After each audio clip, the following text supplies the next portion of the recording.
Okay, welcome back, everybody. We're going to continue learning about Igulim and Yesher, which is basically um, two stages in a person's subconscious. And if you want to tap in to reveal it a little bit, so you ask questions.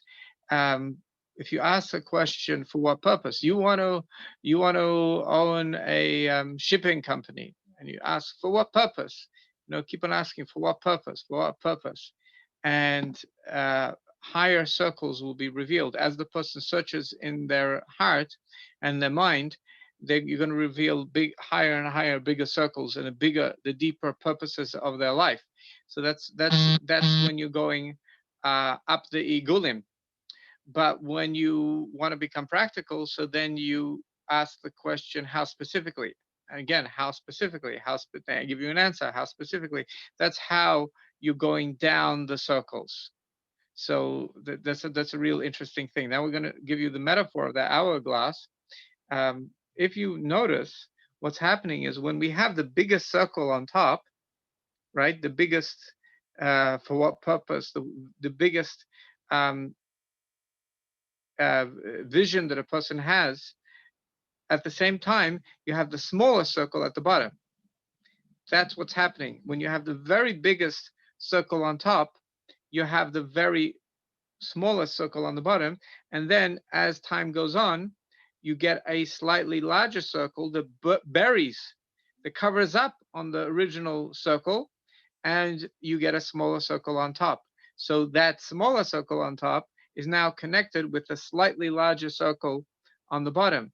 And that's how we get from these igulim the vision, the purpose, the ultimate pleasure in life, in achievement, in making a legacy.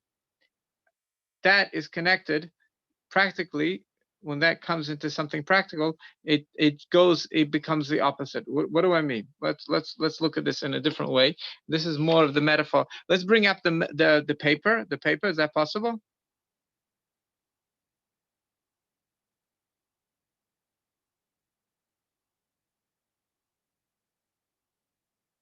Okay. So if you look at the top of the page, you see these onion peels, right? So the one on the right, the one that the outside peel is shaded in, that's called the higher one, because the reason why we're going to call it the Elyon, the higher one, is because if you're going from top down, that is the first one that you hit, and that represents the widest circle of the hourglass, the widest circle of the sand of the hourglass. And on the left onion peel, you see I only shaded in the smallest one, because, as I said before, both of them are related.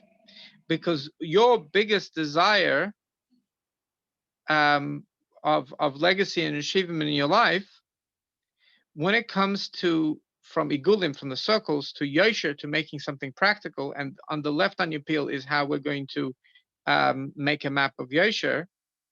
The biggest desire has to become the inner circle, the inner point, but then you have to cover it up, and that has to be not apparent, and the next, it has to be totally surrounded by the next one. You have to be able to say, well, let's put aside my mission and purpose now, and let's now think intellect. Let's think how this makes sense. Let's think of a reason why other people would want to help and buy into this mission and purpose. So you have to sort of, that becomes the inner core, the inner circle, the inner core, but it has to be covered up, and you have to focus on the next thing. Let's go into the world of intellect.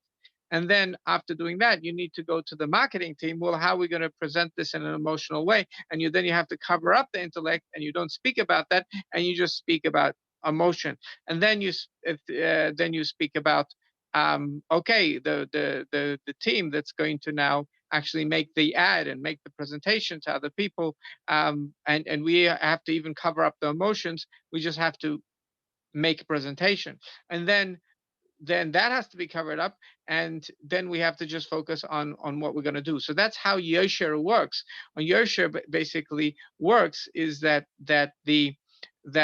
what was originally the biggest desires, they have to become smaller, and they have to become the small inner core, and they have to be covered up, and the next thing needs to be apparent, next thing needs to become apparent in order for what was chaos now could have an ability um to be revealed. Now let's go to the letters that I wrote right under the right onion peel, the one which has the external peel colored in. Well, that this original circle of the kav. So till now we were thinking that a kav is a ruler. Well, that as a kav, when you actually put it as a map on a piece of paper, it ends up being like an onion peel. So what I wrote over there is Tehira Tata. That is the lower purity. And I looked at what we learned last week again, and I realized the two metaphor, there's one metaphor and there's a second metaphor. The second metaphor is the metaphor of building, but the first metaphor is to differentiate between Tehira Ilah and Tehira Tata. Tehira Ilah, the higher purity, where there's no impurities, that is like a person saying, well, I want to be a billionaire, or I want to win the lottery, and that's about it. He's not planning to do anything about it. There's a lot of people that, well, when I be gonna be rich and I'm gonna become a billionaire, but they're not really intending to take action. And that's like Tehira Ilah. Like there's an awareness, but there isn't a movement to achieve that. So Tira Tata is definitely a movement, because there was already Tzimtzum, there was a Rishimu. So, by the way, I was learning with somebody and said, whenever you say Rishima, it reminds me of Hiroshima. And he said after they dropped the bomb, you only had a Rishimu left of the city before. So basically, you only have a Rishimu, you only have a little bit left of what the city was originally, and that's an easy way of remembering the word Rishimu. So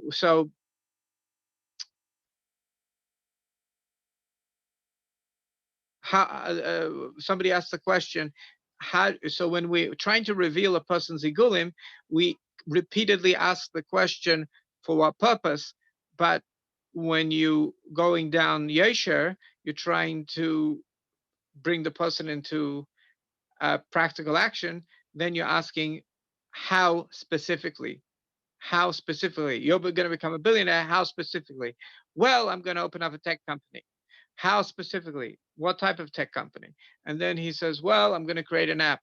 Okay, how specifically? And that's how you reveal the Yosher. So let's go back. So the first biggest circle, the biggest circle of the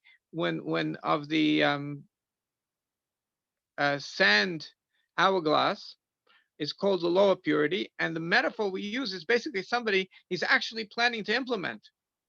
He's still speaking dreams, but he really means now he's taking action to bring those dreams into reality.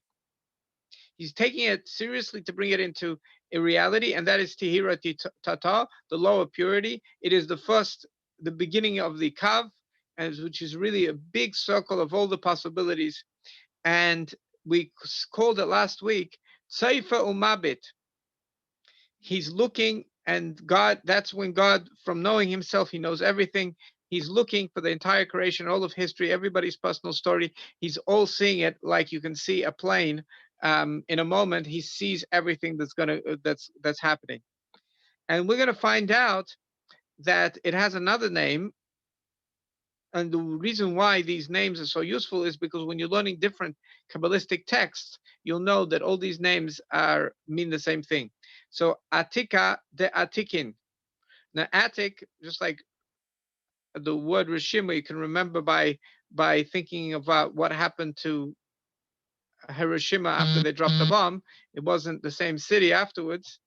So Atika is like the word attic, which means above, but in Hebrew actually means disconnected, like something above and disconnected. So Atika de Atikim means the attic of the attics. So this first first circle is called the attic of the attics. And actually, when you're speaking to somebody and you're asking them, why do you, for what purpose? Why do you want to do this? Why do you want to have a family? What's for what purpose? What purpose? Eventually, they start to pause, and that's when you've hit a ceiling. And sometimes they break through the ceiling and tell you like even a deeper meaning and purpose, but sometimes that's really the ceiling. You've really hit the top. So that this first circle is like the ceiling. It's atika da atikin, the attic of the attics. Um, and it's also called stima de kol stimin. It's totally subconscious. It's totally stima de kol stimin means sosu means hidden. It's hidden of all hiddenness. It's totally subconscious, the first circle. Another one, which is pretty famous, the same thing for the first circle, is Rava de Chol Ravin, like the pleasure of all the pleasures. Like when you achieve everything in your life, then you achieve the Rava de Chol Ravin. And the current world is set up in a system of 7,000 years. And the last 1,000, and every 1,000 years is like a day. And just like you have the seventh day, God rests, and the holiest place of holiest time of the Sabbath is the last hour or so, where everything comes together. That's the highest pleasure. So we call that Rava de Chol Ravin. So also in the end of the seventh millennium, which we're still in the end of the sixth millennium, but in the end of the seventh millennium, that first circle will be revealed, called Rava de Chol Ravin, the pleasure of all pleasures. And this is all the first circle of Igulim. These are all different names. We have 1, 2, 3, 4, 5 names that mean the same thing from the first circle of Igulim. Now, we also said that the first dot from Yesher represents the first circle, but it has to be the driving force that gets covered up. And that at least is going to be revealed in practice. It's starting to be revealed in like the metaphor of the sand hourglass. The sand is going down. It's coming down to the bottom. There's movement. It's going to be revealed now. So that first little dot, and we call that that is called atika stima. It's an attic, but it's hidden, but it's going to be revealed when we go through the process of Yesher. It's going to be revealed, or at atika kadisha, the holy attic is also. It's referring in every level. There's 10 spheres. The 10 spheres repeat over. So the first of the 10 spheres is inside is chachma. So atika kadisha refers to the refers to chachma of attic. And if you look on the left, let's go to the left column. I wrote like this: igulim yesher. The circles, like, means the desires, the pleasure, what a person wants to achieve in their life. It's totally subconscious, and it's also we're a little world. So we're basically, this is what happens in the big world as well. The entire creation works the same way. Gildim.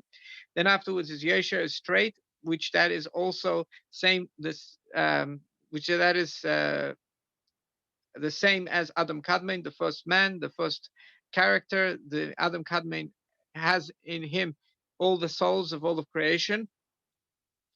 And then I wrote a line, and basically Igulim and Yosher repeat themselves because they just become a revelation of what Igulim and Yosher are. See, Igulim and Yosher, it's hidden, but Atik and Arich, it's the same thing but revealed. So Atik is revelation of the pleasures of Igulim, and Arich is a revelation of Adam Kadmon in a conscious way. And in each, whenever we want something, we spoke about this before, there's the pleasure something gives you and the fact that you want it. So in other words, you want to feel not thirsty. So that's a pleasure that would be tainug pleasure. How are you going to do it? What's the vessel to be achieved that? Oh, you need a glass of water. So Igulim is the pleasure, and Yosher is more the practical of what vessel are we going to do to be able to achieve these Igulim. So God realizes that he's going to create a man in his image, spiritual setup, in order to reveal the Igulim, and that's going to be the vessel that's going to achieve the project. So the Atik is we're basically repeating the Igulim. So in a way, Atik is higher than Adam Kadmon, even though it's a lower level on the chain. But basically repeating the Igulim, now it's conscious, now it's being revealed. And Arech is Adam Kadmon being repeated, but it's not subconscious, it's conscious.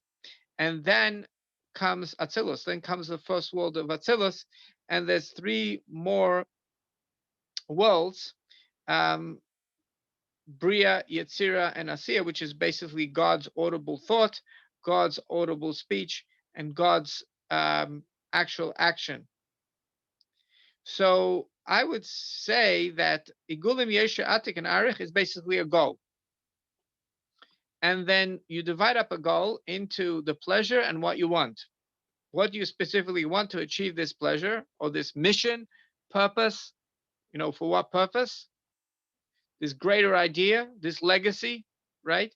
So a goal has two parts. What specific thing you want to, because a person's legacy, maybe they want to become a doctor, maybe they want to be an engineer, maybe they want to become a pilot. Like there's the same person could express the same, a similar igulim, similar mission and purpose with different vessels. So a goal has these two parts. And then you have to say, well, a person has it deep down in their subconscious, and we have to reveal it. So that's how it becomes 4 levels. So in a goal, so basically there's four levels. There's the conscious, there's a subconscious, and in the conscious, and in the subconscious and conscious, you're going to have the 2 parts. The mission and purpose, and then how specifically is like what you want, how specifically, there's for what purpose and how specifically. And that is basically the entire then basically then right afterwards God creates a personality. There's a question over here when I mean pleasure, I mean satisfaction of the soul. Yeah, completion, whatever the soul was supposed to do to reveal itself, to become complete. That is what I mean by pleasure. I don't mean it drinking Coca-Cola. I mean something much deeper than that. So after we have the goal, then God creates a model person of himself, Atzilus, of a personality that we can relate to as God. That's Atzilus. And then he creates the world, Bria, Yetzira, and Asiya. There's one more thing that's important to say, that you could call different levels Bria, Yetzira, and Asiya, because basically it's thought, speech, and action. So you could call Adam Kadmon, you could actually call Igulim and above Atzilus, because that's what God really, the purpose that God wants to achieve, that's him. And then you could say, well, his first creation is man. So Adam Kadmon is Bria. Adam Kadmon is the first creation. And then you could say, well, that's hidden, and we need to reveal that. And Atik and Arech will be Yetzira, God speaking. He's now revealing his in a purpose. And then you'll say Atzilus. Well, Atzilus is already God taking action and actually creating something and doing something. So you could call Adam Kadmon Bria, creation, God speaking. You could call Atik and Arich, and Atzilus you could call, well, that's already God taking action. And that's when we're looking at the bigger picture, the klal. But when we're looking at the parts, then it's going to go like this. Bria, God creation, God's thought only starts after Atzilus. That's when we're looking at the parts. That's we're gonna say creation only starts after Atzilus, and this is just building the personality. What there's a question over here? I wasn't able to read that question.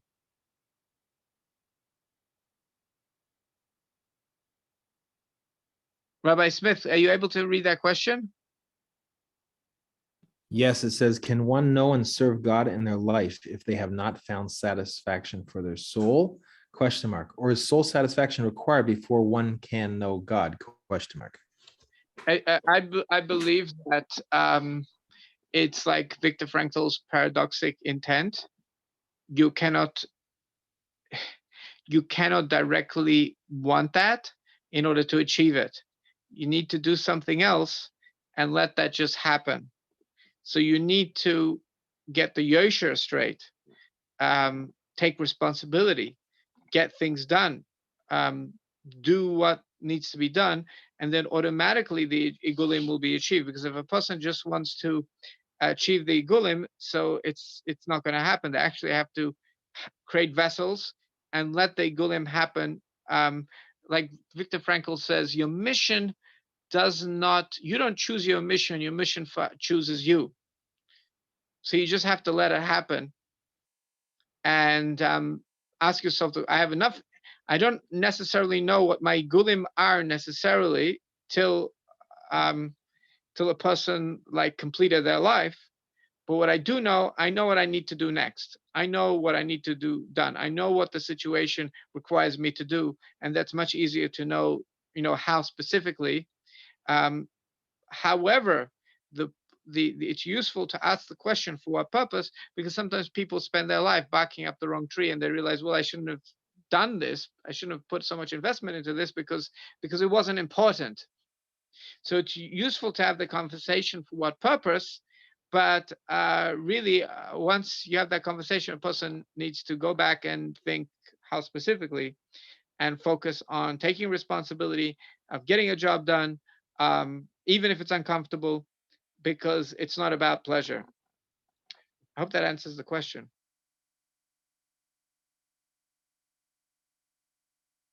And now let's read inside. Let's read inside. Now, this is just an introduction, and you'll see these dynamics happening as we're reading it inside.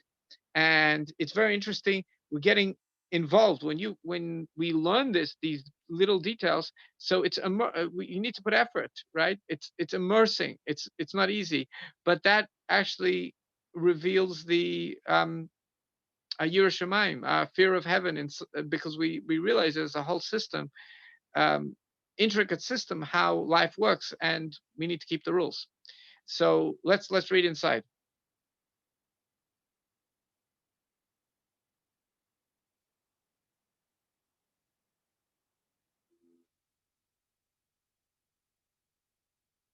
Banimshal. It's in the middle of the page, a little lower than the center, the way it is by me. Yes. So we had two metaphor last week. The second metaphor, building a house, we're already looking how Igulim is going to come down into Yesher. That's the second metaphor. When a person is thinking not just that I am going to do this, that's like you're still Igulim, but now he's thinking, well, how am I going to do this? How? And that's the second person that wants to build a house. He's going to go in an order. Now, now we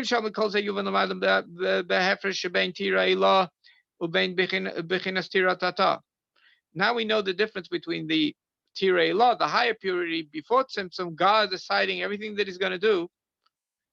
Yet, Bechinas Tira Tata, however, the Tira Tata, the lower purity, is the first circle, which is after the construction. The Mashe this that God looked into himself in potential before the Tzimtzum, who means making a decision in his simple, undivided want in the essence of God.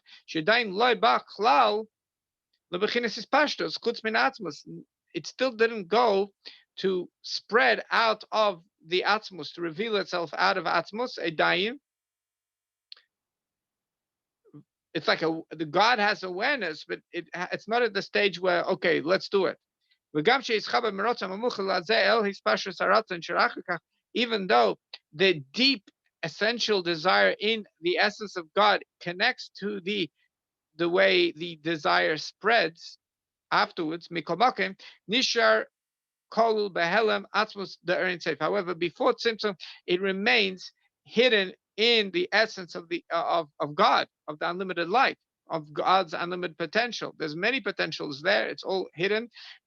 V'alkein lamaila hu bechinas klal v'alkarchach lamaila hu bechinas klal yes nikrat sefer mavid biskirachas. In the essence, in Tehirei law, the high purity, he's much higher than describing him as seeing from the in one blink the entire creation, all of the history of the world, everybody's story. He's higher than that. It's still in the essence. However, the first circle, we can say, no, God looks at the whole situation, sees all of history, sees everybody's story in a blink. It will be beskira achas, one little blink. Now I'm up to the dot. Ach.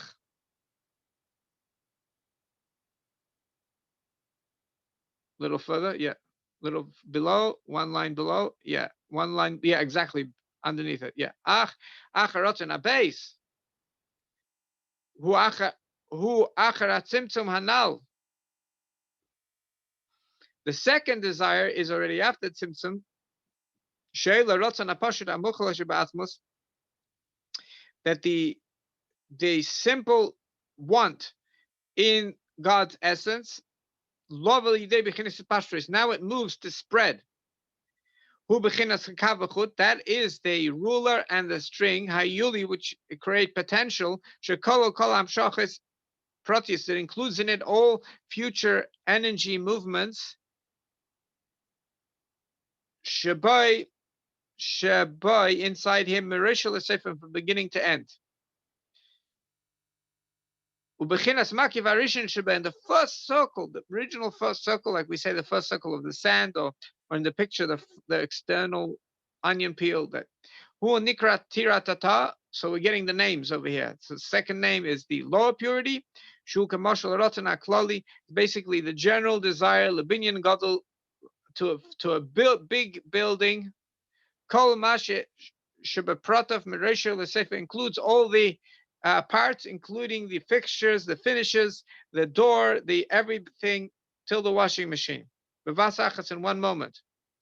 Vachach mischaled beseder vadroga meklala prat. So then the architect has to divide it up from the big ideas to the parts. The big idea is pouring the concrete, and the parts, the finishes. Canal, like the metaphor that we brought above. So the way God's will rises up in potential love, but it comes to be revealed to the receivers, us.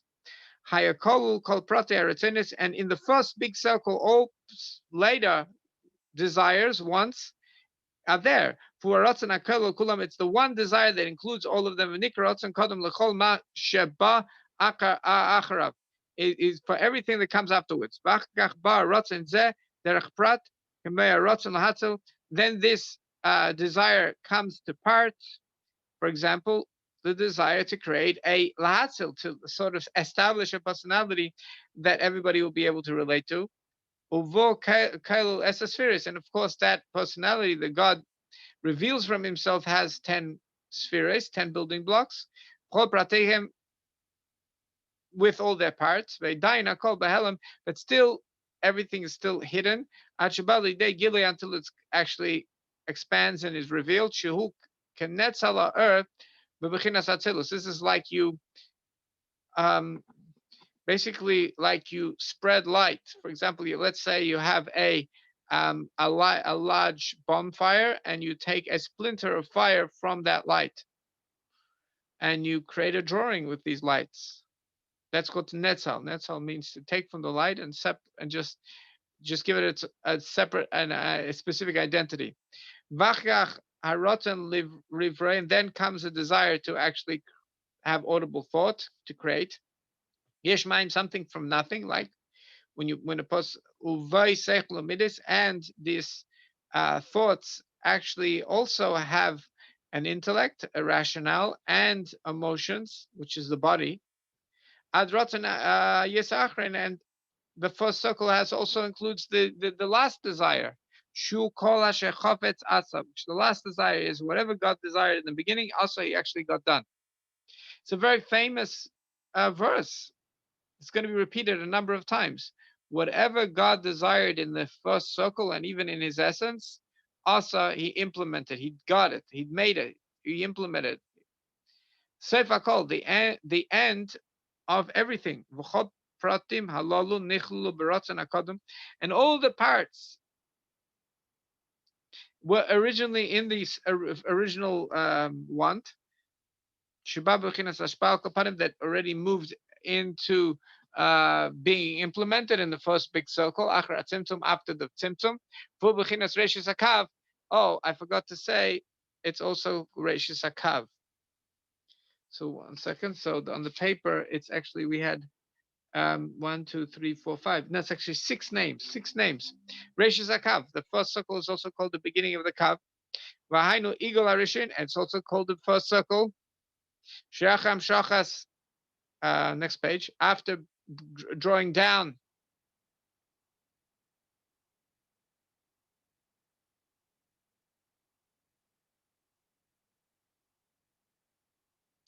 Reshi Sakav, Hayululi, after drawing down the beginning of the ruler, which is a potential ruler. Shenikra,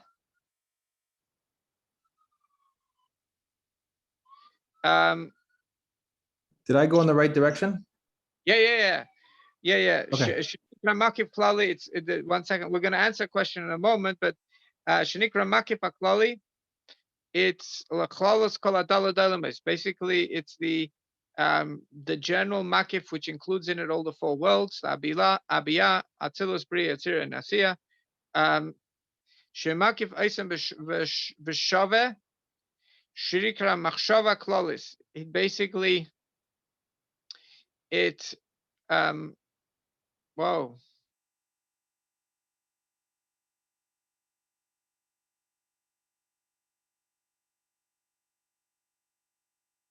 Second. So let's basically it surrounds everything equally. Shrikar Machshava Klolis is basically the general thought. Sefer Mabit Beskir Achas, he's looking at everything from beginning to end. Beresh, let's say from the head to the tail, Akel, everything.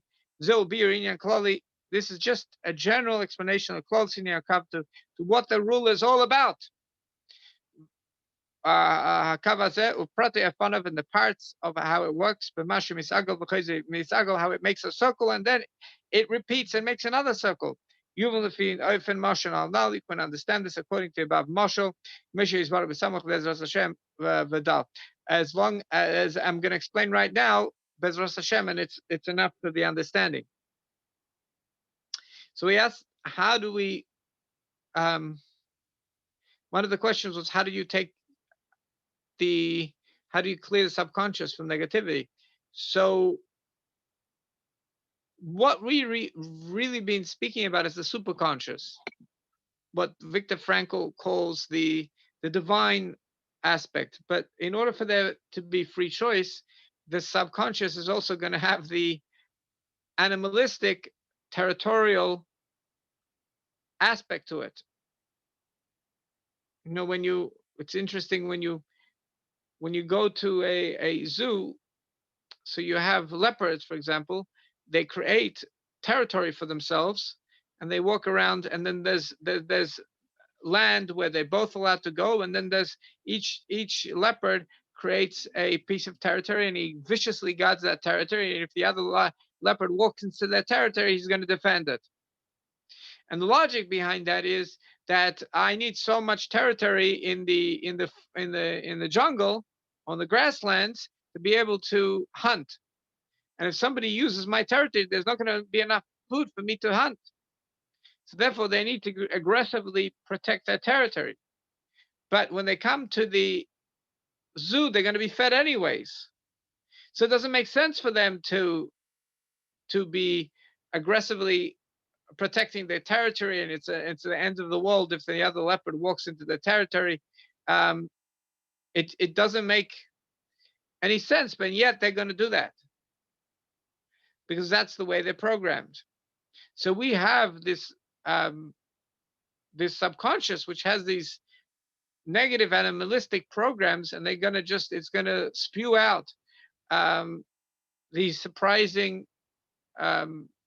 self-centered things. And if we just understand it's like an animal, we understand that that's normal, but it's also irrational for the situation because God provides us, and it doesn't make sense to create a territory when that's not it's not really what's the a made up, imagined, fictional territory in our minds. And then the second fictional thing is we imagine somebody crossed our territory, and then it's like an alarm bell, and then we imagine the other person did something wrong so we can attack them, and it's not productive, and that's not really what's happening. So to really get rid of these selfish tendencies from our animal self, we do need to pray. And that, I believe that's what the question was. We need to pray. Absolutely, we need to pray. And we need to pray, and we need to ask God to help us align us with our true self, where the Igulim and Yosher actually work in a peaceful, cohesive manner. And not our animal, and we actually ask that our animal self should be aligned, and we tell our animal, listen, you actually come from these higher systems, so that you don't have to be so bothered by this physical territory, and it's not the end of the world. Align yourself to the higher systems, to the Gulim and the Yesher and the Adam Kadmein and the Arichanpin, Atakim. Align yourself to these things, and ask God to help you align yourself, so you become the human is what runs your life. So I hope that begins to answer the question, and that is one of the purposes of studying this, is because we get a map of what's going on in the spiritual realms, so we can align ourselves with that instead of the immature animalistic tendencies that we all have. Rabbi Chira, could I now post the picture again? I made some amendments based on what I thought I understood you to be saying, and tell me if they're correct, please. Okay. Okay, so I added to the 5 that you had on the right, I added Reshis Kav, right? Yeah, but it won't be just the Igulim. It's going to be the first circle of the Igulim, the largest circle of the Igulim. That's what it's going to go be. Okay, so all these things are the first. All these things over here in this box are the first circle. Yes. Okay, once I move this, could edit this in real time. Oops.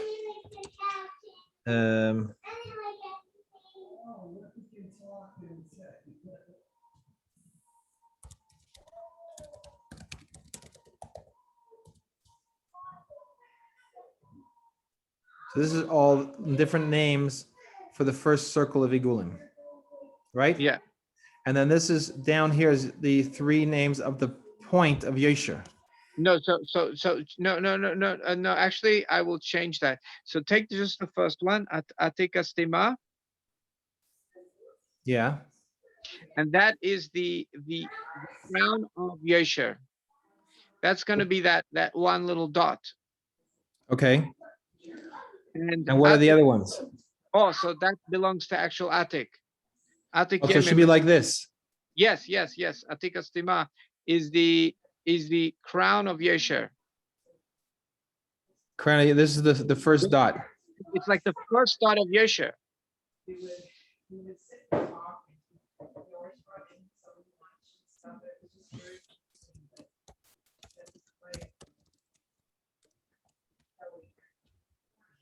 Because that is taking the big ego, which is totally subconscious, and now we're going through we have to make it smaller in order to start to reveal it. So when you Okay. say the hidden attic means the hidden attic, but we're going to reveal the hidden. That's what he's saying. Okay. So And stima so, means totally closed. It's totally locked up. But atika stima means okay, let's start unlocking this. It's hidden, but let's start unlocking this. so this up here is Igulim. And this over here is Yosher, right? Okay, and what are these two things down here? Atika Kadisha and Atik Yomim. Where do they So fit in? actually in attic is actually made out of 10 spheres. So Atik Akdisha refers to the the first of the 10 spheres in attic, and Atik Yemim refers to the rest of it. But it's not really related to Atika Stima. No, because Atik Stigma, no, not really. Okay, 1 second. Oh, it's related because it's a further revelation. But this should be. With the attic stima means the hidden attic, which is going to be revealed. When is it really revealed in Atika Kedisha and Atik Yemim? That's when it becomes a revealed legacy. Okay, and so this is here. This is Atika Kadisha is the Chabad. Yeah, and mainly Chachma. No, but he writes, I'm going to be accurate. It's mainly Chachma. It's Chabad, but it's the focus is Chachma. Okay, and Atik Yomim is Midas. Okay. Days, Midas of Atik, which is the emotions of Atik.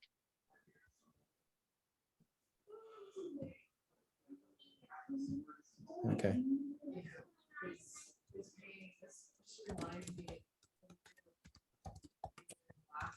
Yeah, I saw a question.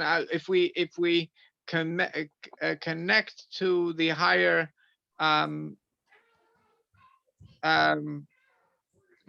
parts of reality, will our subconscious clear out? If we also we have to request the divine compassion that it actually should happen. In other words, it's like taking a medicine. You're going to take a medicine, and the effect of the medicine depends on God. Some people you take the same pill, is going to affect one person this way, another person another way. We hope, and generally it's going to be useful, but we don't know for sure. So what's going to make it that you're going to take the pill, which is like a vessel, that's actually going to be useful and helpful? Well, that's asking for divine compassion, praying, doing good deeds, and praying, please help me align properly. And this is the map, what we're studying. But just because you study a map doesn't mean you're going to be realigned unless God helps with that. So you need to have prayer and contemplation, because the contemplation alone doesn't do much, although it is helpful to put effort into it, because the immersiveness, it does something to align a person. If a person's immersive in something, puts effort into something, there is an aspect of automatic alignment that happens, but not to the point where it's transformational, unless we ask for divine compassion at the same time, that it should actually work. So Reshis Akav, Rava Dechol Ravim, Stima Diskol Stimin, Atika de Atikin, Sefer Mavit, and it's Tihira Tata, which I think anybody that learns Chassidus, this is going to be very useful, because all these names are really the same thing. The first. Okay, so where I put up over here, and I just added while you were talking, first circle of Igulim, and I wrote 6 names for it. And then that's okay. Okay, amazing. Beautiful. So this is we're going to see most of this in the next chapter. But it's important, when you study something, you have to immerse a little bit in it, and then read it and see it inside, and then think about it again, and then a person starts to become familiar and competent. Okay. So next week we're going to really be speaking about this. what's on this page, and maybe keep it, maybe take a photo of this, keep it for next week so we can bring it up or save it. 1 second. Yeah, I saved it, and I will also send back to you a copy, and I could actually put it up. I think I could put it up in the chat. Should I do that? Yeah, also, yes. Okay. I'll do that. See if this works, and you'll have a copy of it. And then I'll send you back a copy of it, so you'll have an updated copy. And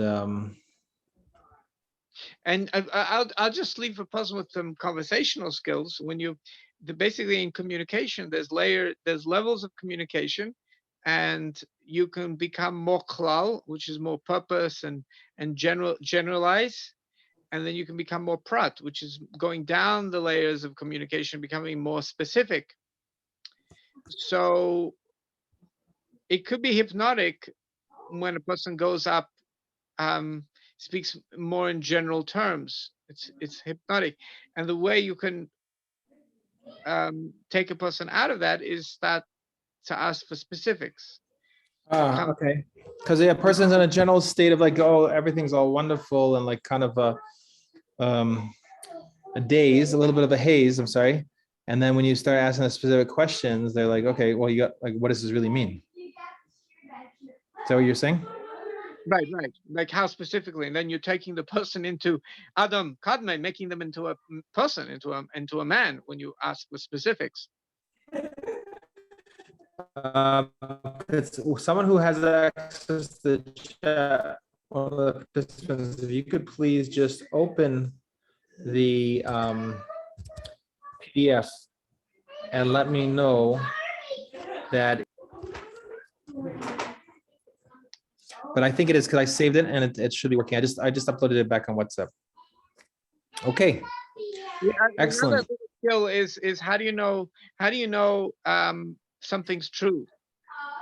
So if something's true, so the parts will be consistent with the Can you say that again? How do you know if something's true? Start again because there was some background noise. I'm gonna mute myself.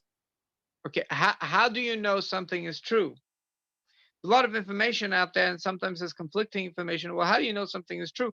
So if something is true, it's more likely to be true if the parts match the klal, if the details, the specifics match the bigger picture, because in truth they are going to match, and at least the main points, the main specific points are going to match. And when you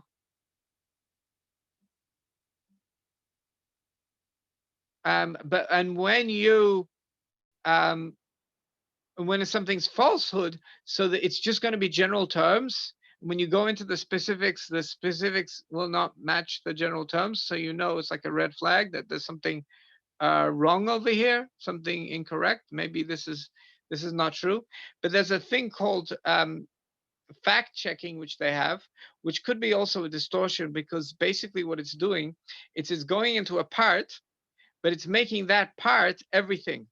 So because this one insignificant side detail is incorrect or inaccurate, and now this is everything. So we've taken apart. It's called nitpicking. We've taken apart and we've made it the big eagle, the big circle. So you have to, when somebody nitpicks, you have to say, well, how is this relevant to the bigger question? Because maybe this single detail is incorrect, but still there's other details which do match the bigger, which are relevant to the bigger question. Somebody's saying they can't see the attachment.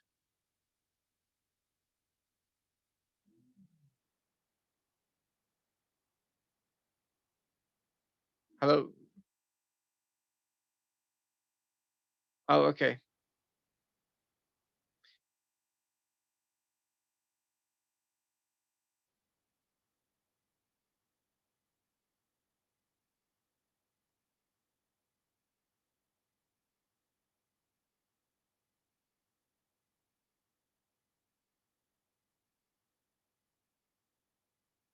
So maybe it doesn't appear for other people.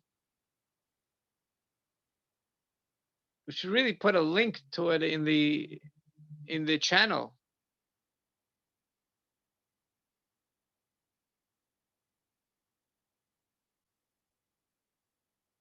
Okay, I'm not going to go to the next chapter this week. Just getting used to these ideas, and then we'll be able to see it inside.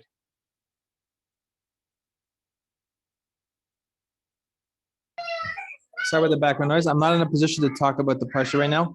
If you would like to say something, I can start the recording again, or do you want to just pause for now and we'll continue next week? Okay, I'm just gonna end. I'm gonna say something about the parsha. Okay, so let me stop the recording and I'll restart it.